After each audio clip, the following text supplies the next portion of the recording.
Hello everyone, today I want to talk to you about a fascinating book called Grit: Why Passion and Resilience Are the Secrets to Success by Angela Duckworth. Today we have so many self-help books to choose from, so you have every right to wonder, why should I read Grit? Well, not because it's a New York Times bestseller, but because it is an inspiring and original book and it contains advice you can really use. This book comes to confirm that success can be built on two qualities: passion and perseverance. As it is written on the back of the book, the reader is taken on an eye-opening journey to discover the true qualities that lead to outstanding achievement.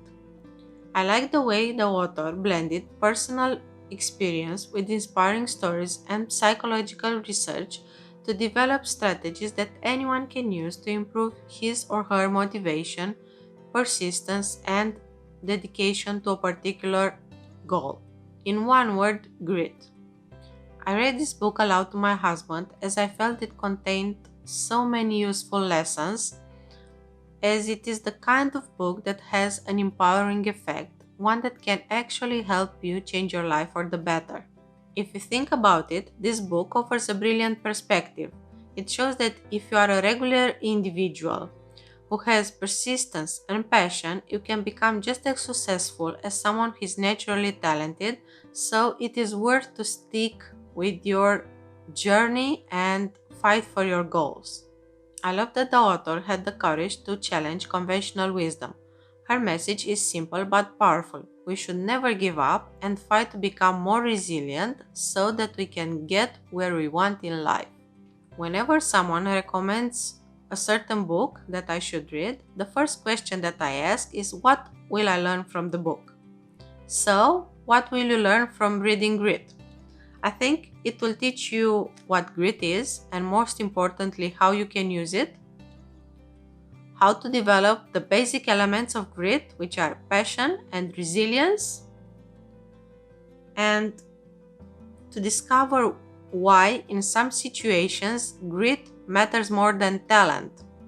The question that I had before reading this book was, why do we place such an emphasis on talent? And within the pages of this wonderful book, I found the answer. We assume that talent is natural to all, but in truth, on the long run, some people are naturally talented while others use grit to reach the same point. Unlike other self-help books, the author does not try to enforce her opinion. She invites to reflection, trying to show us that each coin has two sides. She does not say that talent is a bad thing, but she tries to highlight the fact that not all people can rely on their natural talent. They may benefit more by having grit or working on developing it. Like a mother tending to her children, the author imparts valuable lessons. Does effort count twice? Yes. And why do we have to fight so much for grit? Because it can help us achieve our life goals and stop being so distracted by this obsession with natural talent. It was fascinating to see that we can cultivate our grit in two different ways.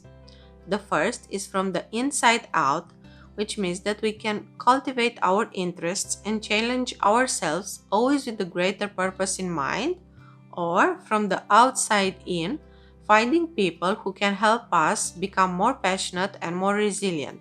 This can be part of our family or friend circle, they can be friends, mentors, or anyone we want, as long as they serve our inspiration. The takeaway from this book should not be that grit is everything. On the contrary, it is a character trait that you can work on, which will help you achieve other goals.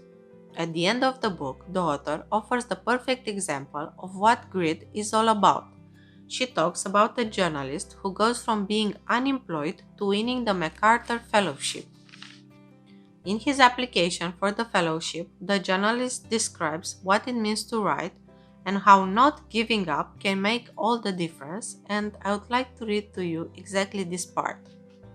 The challenge of writing is to see your horribleness on page, to see your terribleness and then go to bed, and wake up the next day and take that horribleness and that terribleness and refine it, and make it not so terrible and not so horrible, and then go to bed again, and come the next day and refine it a little bit more and make it not so bad, and then to go to bed the next day and do it again and make it maybe average, and then one more time, if you're lucky, maybe you get to good. And if you've done that, that's a success. I think these lines perfectly illustrate what resilience means and how hard it can be to reach to a point where you feel satisfied with your work and your goals. If you want to purchase a copy of the book, you can use the link below. I hope you liked my review and I hope you will give the book a try. If you do, please leave your thoughts in the comments section. You can also tell me what is the self-help book that changed your life, and I will be more than pleased to read and review it. If you like my book reviews, all you have to do is subscribe to my channel and you will be notified of the latest updates. That's it for today. See you soon with more great books.